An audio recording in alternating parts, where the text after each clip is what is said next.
Welcome बच्चों। आज के इस वीडियो लेक्चर नंबर 6 में हम लोग देखेंगे केमिकल फार्मूला कैसे राइट डाउन करेंगे। पिछले प्रीवियस वीडियो क्लास में हम लोगों ने एसिड और बेसिक रेडिकल्स के बारे में डिस्कस किया था। उसी के मदद से we will see how to write chemical formula.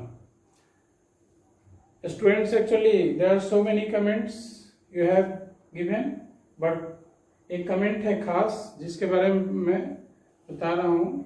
A cell लिखी है, thank you sir so much for this video. I have problem in chemistry but by your video I solve my all chemistry problem. तो बहुत खुशी की बात है। इसी तरह स्टूडेंट्स आप सपोर्ट करेंगे, हमें और ज्यादा एनर्जी मिलेगा और ज्यादा उत्साह से हम वीडियो बनाएंगे आपके लिए। So I will try my best. तो चलिए अब देखते हैं कैसे केमिकल फार्मूला हम लोग बनाएंगे। उसके लिए डिफरेंट स्टेप्स हैं। तो सबसे पहला है, there are some steps to write chemical formula. First is, सबसे पहले जो हमने एसिड और बेसिक रेडिकल फाइंड आउट किया है उसके सिंबल को राइट डाउन कर लेंगे। Right the symbols. अब किनके सिंबल्स को लिखेंगे? तो सबसे पहले आप जब भी इनऑर्गेनिक सॉल्ट में देखेंगे तो सबसे पहले एक्चुअली बेसिक रेडिकल ही होता है, देन एसिडिक रेडिकल। तो सबसे पहले basic radical then acidic radical. Write the symbols. First write basic radicals, then acidic radical, then acidic radical. ए सबसे पहले हम सिंबल लिख लेंगे। बेसिक रेडिकल का सिंबल क्या है, एसिडिक रेडिकल का सिंबल क्या है। उसके बाद हमने कहा था कि जो उनका चार्ज है रेडिकल का, दैट इज वैलेंसी। तो वैलेंसी को हम लोग उनके टॉप पे लिख लेंगे। Second, put the valencies on the top of the radicals, on top of radicals, चाहे एसिड है या बेसिक, दोनों का वैलेंसी को उनके टॉप पे लिख देंगे। जब भी वैलेंसी लिखते हैं तो प्लस या माइनस का साइन आता है, उसे हम इग्नोर कर देंगे, उसकी कोई यहाँ पे जरूरत नहीं पड़ेगी। So third step, ignore the positive and negative signs of valencies.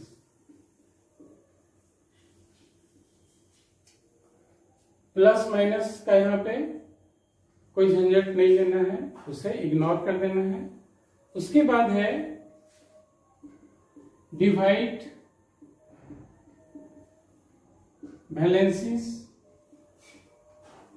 valency numbers by highest common factor to get a simple ratio, simplest ratio। Valency number जो हम उनके टॉप पे लिख रहे हैं, उनको अगर एसिड रेडिकल और बेसिक रेडिकल का दोनों का वैलेंसी सेम है तो उनको एक खास हाईएस्ट कॉमन फैक्टर लेकर के उसे डिवाइड कर देंगे ताकि हमारा एक सिंपल रेशियो प्राप्त हो सके। नंबर नेक्स्ट है interchange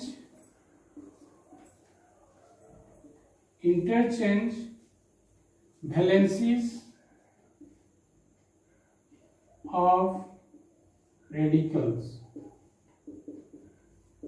रेडिकल के जो वैलेंसीज हमने टॉप पे लिखा है उसको इंटरचेंज करेंगे, मतलब कि एसिड रेडिकल का वैलेंसी हो जाएगा बेसिक का और बेसिक रेडिकल का वैलेंसी हो जाएगा एसिडिक का। तो इस प्रक्रिया को एक्चुअली हम बोलते हैं क्रिस क्रॉस मेथड। सो इस पूरे मेथड को ही हम कह सकते हैं criss cross method, criss cross method. तो इंटरचेंज कर लेंगे वैलेंसीज ऑफ रेडिकल्स का, और हमने जो इंटरचेंज किया है उसको हम क्या करेंगे, रेडिकल्स के नीचे में राइट साइड में उसे राइट डाउन कर देंगे। Then next step will be write interchanged valency numbers to the lower right of the radicals, lower right of the radicals, radicals के लोअर राइट में उसे लिख देंगे, मतलब सबस्क्रिप्ट के रूप में वो रहेगा, जो ऊपर सुपरस्क्रिप्ट था वह सबस्क्रिप्ट के रूप में हो जाएगा। और अगर मान लीजिए रेडिकल ग्रुप ऑफ एटम है और उनका वैलेंसी 1 से ज्यादा है, तो उस केस में उस रेडिकल को ब्रैकेट में रखेंगे। तो इसी को आगे बढ़ाते हुए we will write next one line, if the radical is a group of atoms and its valency greater than 1, then it will be enclosed in bracket. Radicals इसी में आगे है, if the radical is group of atoms, group of atoms के रूप में अगर रहता है, then and its valency greater than 1 है, देन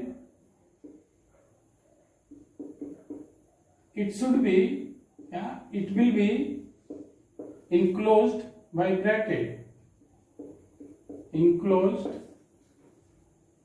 in bracket, उसे ब्रैकेट के अंदर हम रख देंगे ताकि कोई कंफ्यूजन क्रिएट नहीं हो। अब इसे एग्जांपल से देखते हैं।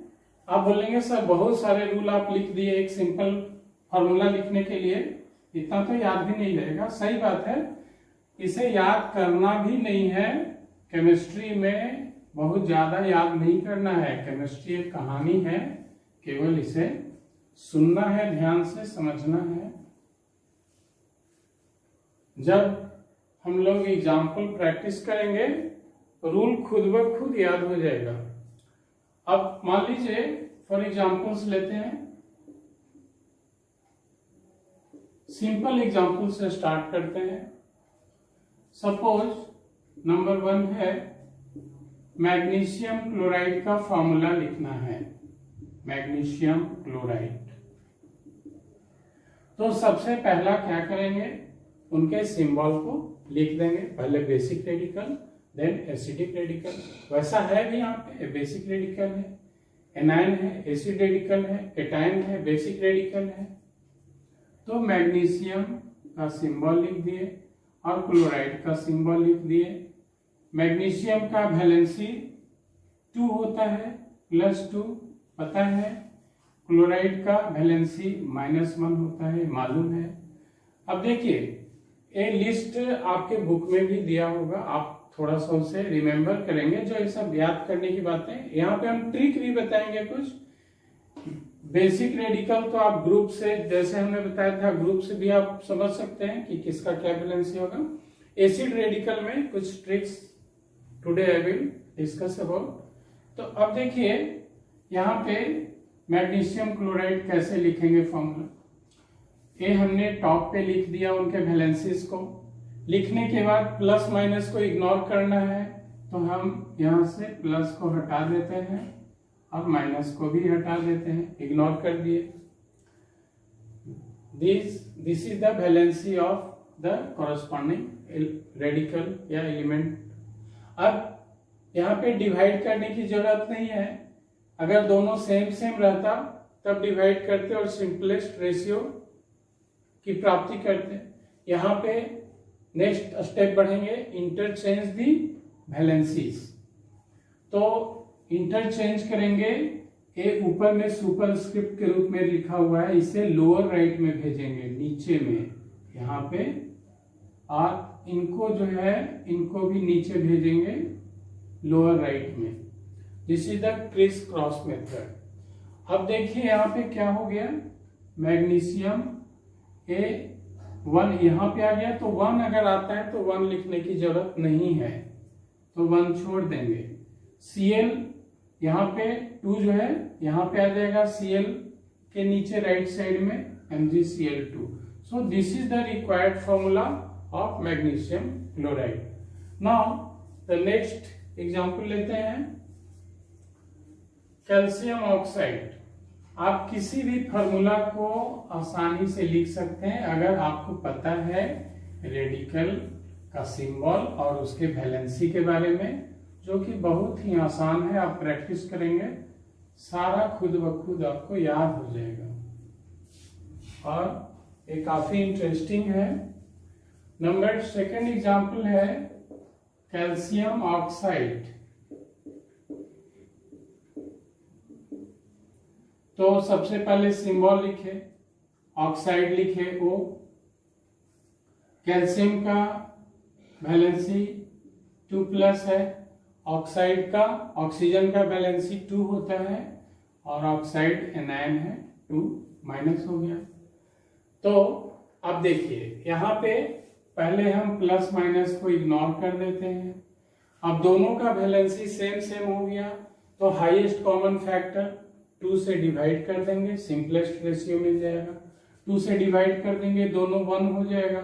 1 लिखने की जरूरत नहीं है, डायरेक्ट हम क्या करेंगे, इन्हें CaO, कैल्शियम ऑक्साइड हो गया। 1 क्रिस क्रॉस इंटरचेंज हो जाएगा, तो 1 लिखने की आवश्यकता नहीं है। इस तरह से नेक्स्ट एग्जांपल है एल्यूमिनियम हाइड्रोक्साइड। एल्यूमिनियम हाइड्रोक्साइड, सबसे पहले सिंबल लिखते हैं एल्यूमिनियम हाइड्रोक्साइड का सिंबल OH। इनके वैलेंसी है 3+, इनका वैलेंसी है -1। 3+ लिखे, +3 एक ही बात है, तो प्लस माइनस इग्नोर कर देते हैं। और इसके बाद ये डिफरेंट वैलेंसी है, कहीं कोई डिवाइड की आवश्यकता नहीं है, इनको यहाँ भेज देते हैं, इनको यहाँ भेज देते हैं, इंटरचेंज कर दिए, तो क्या हो जाएगा, एल्यूमिनियम 1 आ गया, यहाँ 1 लिखने की आवश्यकता नहीं है, OH।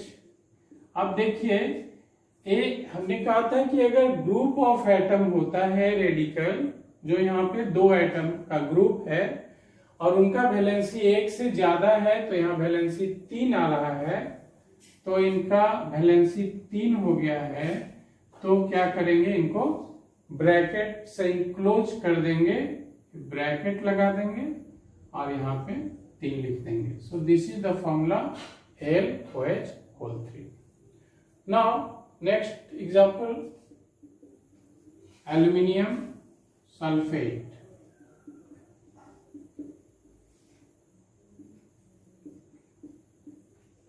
बहुत मजेदार है लिखने में, जब आपको वैलेंसी पता है, सिंबल पता है, it is very interesting to write aluminium 3 plus sulphate, you know very well, 2 minus, plus minus हटा देना है, क्रिस क्रॉस Al 2 हो गया। यहाँ पे सल्फेट एक ग्रुप ऑफ एटम है, इन्हें ब्रैकेट में इनक्लोज करेंगे और 3 यहाँ पे आ जाएगा। ब्रैकेट में इसलिए इनक्लोज करते हैं कि ये कंफ्यूजिंग हो जाएगा कि सल्फर किसके साथ है, इसके साथ तो नहीं है, और यहाँ पे SO4 3 लिखेंगे डायरेक्ट बिना ब्रैकेट का, तो ये कंफ्यूजिंग होगा कि ये किसका 3 है, ऑक्सीजन का है या सल्फर का है। तो ये पूरे का है सल्फेट का 3 वैलेंसी, सो यहाँ ब्रैकेट देना आवश्यक है। नाउ कुछ ऐसे एग्जाम्पल हैं जो आजकल जो लेटेस्ट फॉर्मूला लिखते हैं हम लोग, उसमें ऑक्सीडेशन स्टेट को भी मेंशन कर देते हैं। जैसे मान लीजिए कॉपर 1 ऑक्साइड है, कॉपर 2 ऑक्साइड है, उस तरह से भी फॉर्मूला लिखने आता है कि उसका क्या फॉर्मूला होगा। मान लीजिए कॉपर 1 ऑक्साइड है, नेक्स्ट कॉपर 1 ऑक्साइड, अब इनका फॉर्मूला कैसे लिखेंगे। कॉपर का सिंबल लिख देंगे, काफी इजी है, Cu 1 का मतलब इनका वैलेंसी 1 हो गया, +1 चूंकि फर्स्ट में है, बेसिक रेडिकल है, +1। ऑक्साइड O वैलेंसी 2 होता है, दैट इज 2 माइनस है। तो अब प्लस माइनस को तो पहले हटा दिए, उसके बाद क्रिस क्रॉस कर देंगे दिस वन, तो क्या हो गया Cu 2 एंड O। 1 लिखने की जरूरत नहीं है, Cu2O। यह हो गया कॉपर 1 ऑक्साइड या क्यूप्रस ऑक्साइड भी इसे बोलते हैं, चूंकि लोअर वैलेंसी है, cuprous oxide.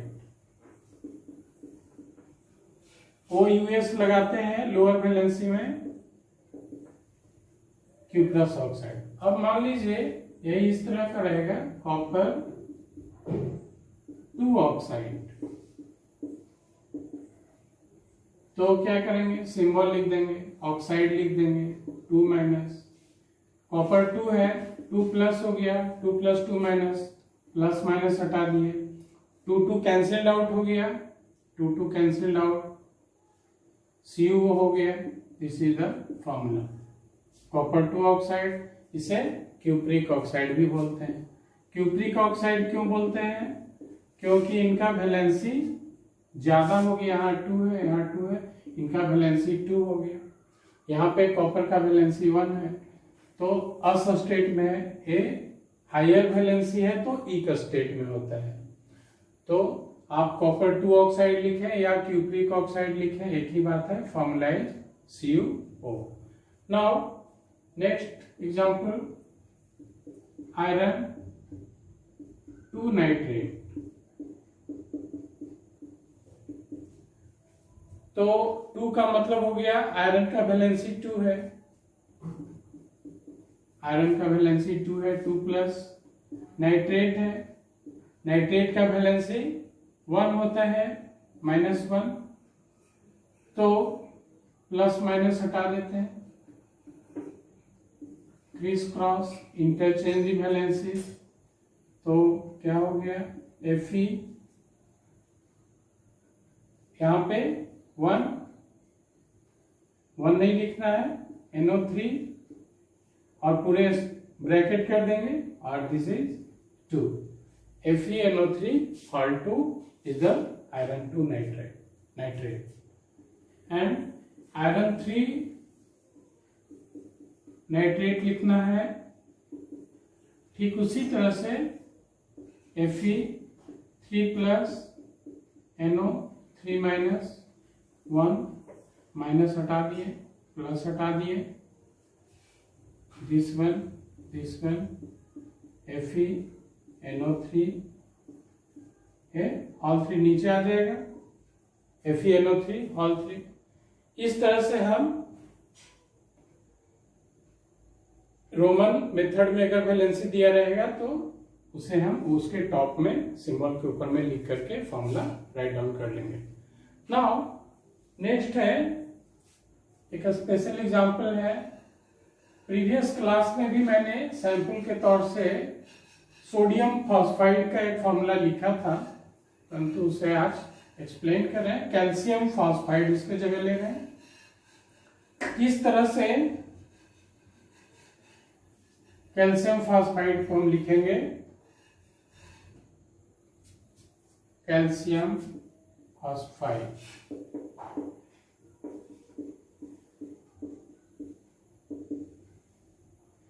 we know calcium Ca and phosphide P3 minus phosphide Ca2 plus, second group में है 2 प्लस, फास्फोरस 15 ग्रुप में है 3 इलेक्ट्रॉन चाहिए, 3 माइनस है। उस तरह से कुछ का हम वैलेंसी समझ सकते हैं क्या होगा।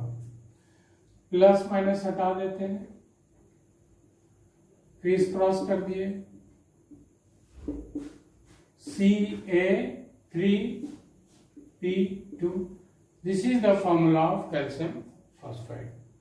So students, इस तरह से we can easily write down the chemical formulas. Now, अब जो है एक ट्रिक बता रहे हैं कैसे एसिड रेडिकल को हम याद रख सकते हैं। कभी कभी आप देखते हैं कि जैसे आपको दिया रहेगा परक्लोरेट, क्लोरेट, क्लोराइड, हाइपोक्लोरेट, तो किस तरह से उसे हम राइट डाउन करेंगे उसके लिए एक ट्रिक है, वो याद रखेंगे। PaIH,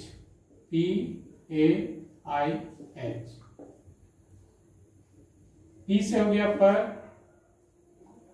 A से हो गया 8, I से हो गया 8 एंड H से हो गया हाइपो।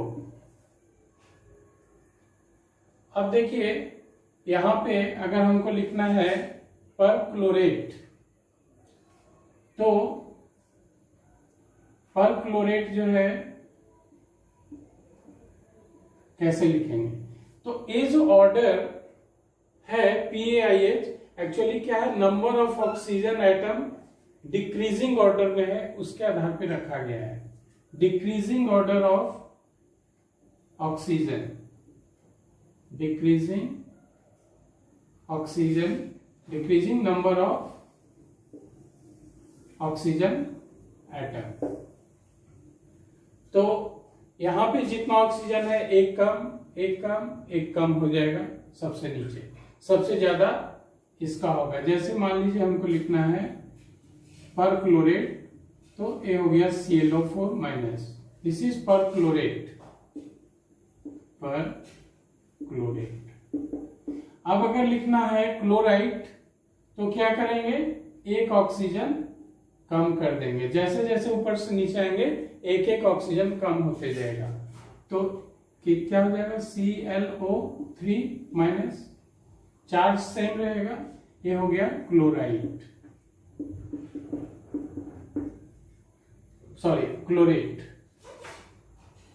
ये हो गया क्लोरेट। क्लोराइड में आएंगे एक ऑक्सीजन और कम हो जाएगा, ClO2 माइनस, ये हो गया क्लोराइड। नाउ हाइपोक्लोराइड, एक ऑक्सीजन और कम हो जाएगा, ClO माइनस, ये हो गया hypochloride.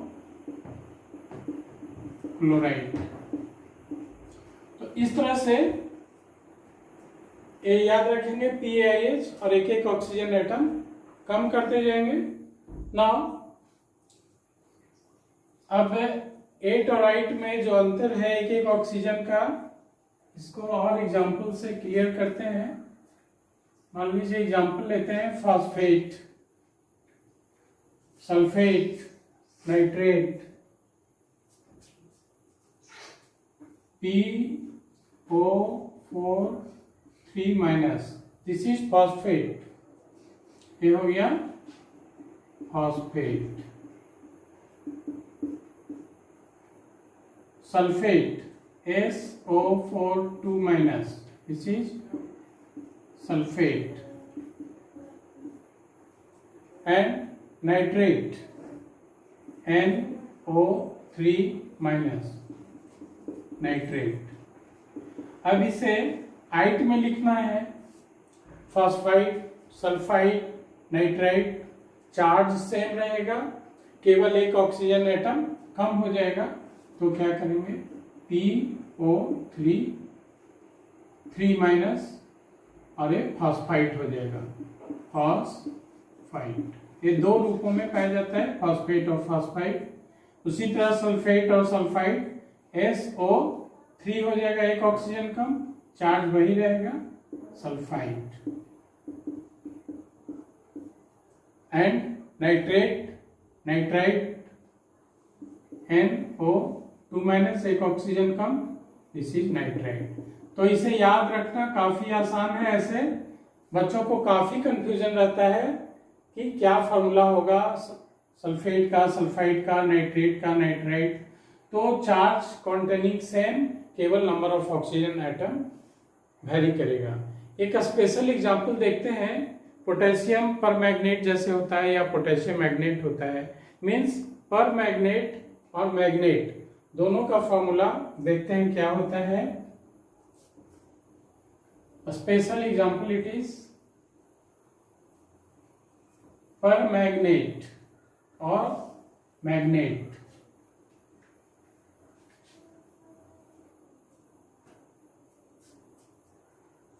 Special example,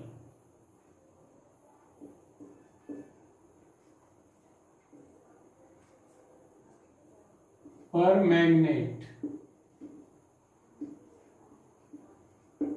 and magnet।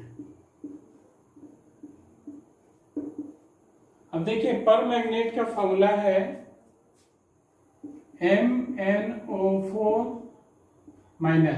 This is पर मैग्नेट। और मैग्नेट का भी फॉर्मूला होता है MnO4 2- है, केवल चार्ज में अंतर हो गया। अब आप बोलेंगे सर अभी तो आपने कहा कि 8 का और पर मतलब PaIH, तो 8 में तो एक ऑक्सीजन कम होना चाहिए, पर में एक ऑक्सीजन ज्यादा होना चाहिए, लेकिन यहाँ पे देखिए ऑक्सीजन दोनों सेम हो गया। तो यहाँ पे ध्यान दीजिए, ऑक्सीजन कम हो जाना कब होता है, रिडक्शन में होता है। ऑक्सीजन का जुड़ जाना, combination of oxygen, addition of oxygen, उसे कहते हैं oxidation. And loss of oxygen, oxygen का रिमूवल होना, दैट इज रिडक्शन। सो यहाँ पे एक बात यहाँ पे लिखना है, रिडक्शन में होता है लॉस ऑफ ऑक्सीजन। तो यहां लॉस नहीं हो रहा है, तो रिडक्शन या तो लॉस ऑफ ऑक्सीजन होगा या गेन ऑफ इलेक्ट्रॉन भी कहते हैं रिडक्शन को, gain of electrons, gain of electrons. तो अगर इलेक्ट्रॉन का भी गेन होता है उसको भी रिडक्शन कहते हैं, लॉस ऑफ ऑक्सीजन होता है उसको भी रिडक्शन कहते हैं। चूंकि यहाँ पे तो लॉस ऑफ ऑक्सीजन नहीं हो रहा है, तो चलिए इलेक्ट्रॉन में देखते हैं क्या होता है, इलेक्ट्रॉन गेन हो रहा है कि नहीं। यहाँ पे देखिए एक इलेक्ट्रॉन है माइनस चार्ज और यहाँ पे 2 इलेक्ट्रॉन आ गया, मतलब एक इलेक्ट्रॉन बाहर से आ गया, इसलिए 2 माइनस चार्ज हो गया। जितना इलेक्ट्रॉन जुड़ता जाएगा उतना माइनस चार्ज बढ़ता जाएगा, तो गेन ऑफ इलेक्ट्रॉन हो रहा है, मीन्स एक ही बात है। अगर ऑक्सीजन का लॉस नहीं हो रहा है तो इलेक्ट्रॉन का गेन हो रहा है। सो इस केस में इसे मैग्नेट कहेंगे और इसे पर मैग्नेट कहेंगे, क्योंकि इसे फॉलो कर रहा है। सो इसे आप ध्यान में रखेंगे। पर मैग्नेट MnO4- मैग्नेट MnO4 केवल चार्ज में अंतर, -2 अब जो है अगर आपको फॉर्मूला दिया रहे, वैलेंसी पूछेगा तो आप निकाल सकते हैं। So we can evaluate the valency from chemical formula. Just उसका उल्टा कर देंगे। To calculate the valency from formula,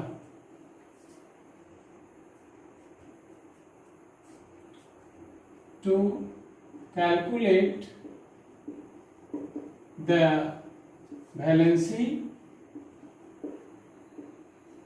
from formula, chemical formula। अब मान लीजिए एक फॉर्मूला दिया है NO2, आप पूछ रहे हैं कि नाइट्रोजन का वैलेंसी क्या है, वैलेंसी ऑफ नाइट्रोजन क्या होगा। इसके पहले हम याद रखेंगे हाइड्रोजन का वैलेंसी 1 होता है, ऑक्सीजन का वैलेंसी 2 होता है, क्लोरीन का वैलेंसी 1 होता है। हाइड्रोजन का वैलेंसी 1, ऑक्सीजन का वैलेंसी 2, क्लोरीन का valency 1। This is the valencies. अब NO2 हम लिख रहे हैं फिर से NO2, चूंकि ये क्रिस क्रॉस किया हुआ फॉर्मूला में है वैलेंसी, तो एक्चुअली ये 2 है किसका, 2 इसका था। फिर हम रिवर्स डायरेक्शन में बढ़ते हैं, उल्टा डायरेक्शन में नाइट्रोजन के ऊपर में 2 होगा और ऑक्सीजन के ऊपर में 1 होगा। तो चूंकि ऑक्सीजन का वैलेंसी 1 तो नहीं होता है, 2 होता है, तो हम इसे क्या करेंगे, 2 से गुना कर देंगे। 2 से इसको गुना करेंगे तो 2 से इसको भी गुना करना पड़ेगा, दोनों को बराबर करने के लिए। तो इस तरह से नाइट्रोजन का वैलेंसी क्या हो गया, नाइट्रोजन का वैलेंसी हो गया 4, ऑक्सीजन का वैलेंसी हो गया 2, और हाईएस्ट कॉमन फैक्टर 2 से अगर डिवाइड करते हैं तो N2 और O1 जो पहले था वही रहेगा। इस तरह से नाइट्रोजन का वैलेंसी क्या हो गया, valency of nitrogen is equal to 4। तो किसी भी मॉलिक्यूलर फॉर्मूला से हम लोग वैलेंसी निकाल सकते हैं। तो now we will meet in the next video class students, तब तक के लिए बाय, ओके, थैंक्स।